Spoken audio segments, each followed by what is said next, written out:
Lately, fear has become the dominant factor when it comes to planning my life. So much so that it lulls me to a chamber where I can be a dormant witness to my life. My life, feeling stagnant, has been the consequence for listening to my fears. And I've been looking into the future with this lens of fear, and it has become a tool to further immobilize and sabotage myself. I was using fear to trick myself into thinking that I was being productive and problem solving because I was making a decision. But those decisions were ones that kept me from moving forward.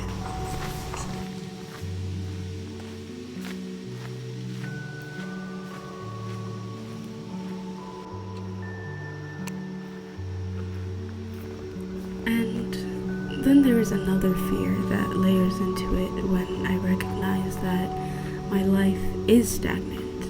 It's like fear squared or whatever. Overall, though, the underlying reason for feeling stagnant was specifically stemming from my fear of the unknown. And as someone who claims to have my life motto as follow your curiosity, I didn't really tend to do that when my curiosity inevitably led me straight to the gates of the unknown.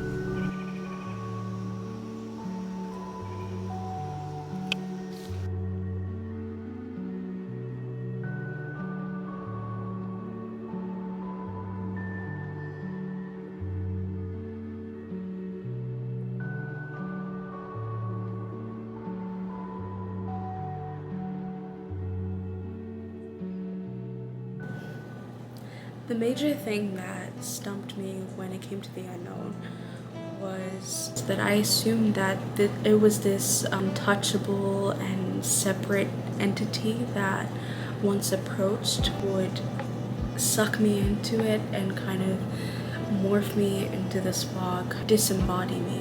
What goes through my head when I'm thinking about the unknown and approaching the unknown is that I could lose myself. But I realized that the only way that I could get lost in the unknown was if I was as far away as I could be from myself. And we do this a lot, where we kind of wrap ourselves in the idea of who we should be or of who others expect us to be. And no wonder I felt so lost in my approach to the unknown, because I was lost within myself. I was far away from myself as I could be. When I got too comfortable and familiar with others' projections of who I should be, I became estranged from myself. And because of that, the faster and deeper the fear of the unknown grew within me. And it wasn't until I came across these two following phrases where it just completely shifted my mindset around my approach to the unknown. The first phrase that has helped me is, "In nature, nothing exists alone." Everything is connected. Everything that we see, that we touch, that we smell, everything on this earth and even beyond this planet is connected and intertwined. The unknown was not this separate and untouchable entity that I assumed. It was connected, like everything in nature. But what is it connected to? And this is where the second phrase comes in and kind of just answers my question. The second phrase is, "The above is of the below, and the below is of the above." The unknown is of the known, and the known is of the unknown. Everything that we know and everything that we don't know exists simultaneously, kind of just intertwined, connected at all times. We're constantly surrounded by what we know and by what we don't know. Let's take this shirt for example. I know that this is a shirt and it is green and I'm wearing it and I bought it at a thrift store. These things I know. But there is so much beyond that that I don't know. I don't know where this was made, who made this, how it came about to the thrift store. I don't know. But here I am. I am covered in the unknown and the known at all times, just like you. You are constantly surrounded by what you know and by what you don't know. That revelation is what really helped me take a playful approach to the unknown instead of an approach that is based on fear. So after coming to this revelation, I understood that the way I create a healthy relationship and a playful relationship with the unknown was by finding a practice of loving and trusting myself. Trusting as in knowing as in attending to curiosity's invites, and loving as in shedding and meeting myself over and over again. Some of the ways I'm learning to practice loving and trusting myself is by these following 4 C's. The first practice is connection. I gravitate towards connection instead of discipline or devotion. Discipline in my mind has a negative connotation. So I decided to reframe it to devotion instead, but devotion felt so heavy to me. Both discipline and devotion have sort of an association with power, or specifically an imbalance of power for me. And instead, the word connection is what has been helping me. When I think of the word connection, I think of love.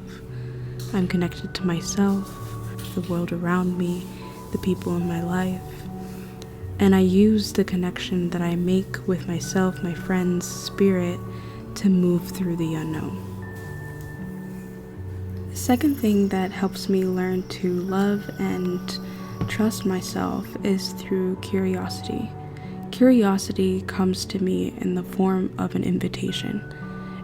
Could be an invitation from my inner child to see how playful I can be in a given circumstance, or maybe it's an invitation from my ancestors to see how I can honor them, how I can connect with them. It also has shown up as an invitation to see how I can stand in opposition to my doubts. Since it's an invitation, it's important to find a practice that welcomes that invitation. For me, one of the practices that I have that helps me accept that invitation is through journaling. Journaling gives me full freedom to explore the depths of my inner world. My journal is my rendezvous where I can meet myself again and again and again. Another practice that allows me to welcome curiosity's invitation is through oracle cards. Communing with my oracle cards allows me to journey further into and beyond myself and recognize how vast my inner world is. My inner world contains generations of wisdom and insights that I have the pleasure and privilege of accessing at any time. The third practice is constant, also known as my anchor. My constant or anchor is something that can always be accessible to me. It helps me to come back to myself. My breath is what helps me center myself. My breath is my life. It connects me to my life force. In my native language, the word for breath is closely associated with the word for soul or spirit, and in many other languages, it is the same exact word. That tells me all I need to know about the importance of coming back to my breath, because it means coming back to my soul. My breath is the foundation where I build my inner sanctuary. On top of this foundation, I add reverence. Reverence to all there is, to all there was, to all I am, and to all I am not. The last thing that helps me practice loving and trusting myself is through complete validation. I kind of cheated with the name for this one because I actually wanted to talk about radical acceptance. Radically accepting myself for where I am in the moment and for what I'm feeling. The way this has been showing up in my life recently has been whenever I go to social events. I tend to put a lot of pressure on myself to be an outgoing person. Don't get me wrong, I love having conversations and getting to know people, but Sometimes my energy levels don't pave the way towards that, especially when there are a lot of people around me. Before I learned to completely validate and surrender to myself, I would instead force myself to be an outgoing person, further draining myself by the end of the event, or I stay reserved but beat myself up for not forcing myself to be an outgoing person. Either way, I was draining myself. Surrendering and radically accepting who I am and what I can offer, and letting go of the rest of the pressure has cultivated a deep sense of peace within me.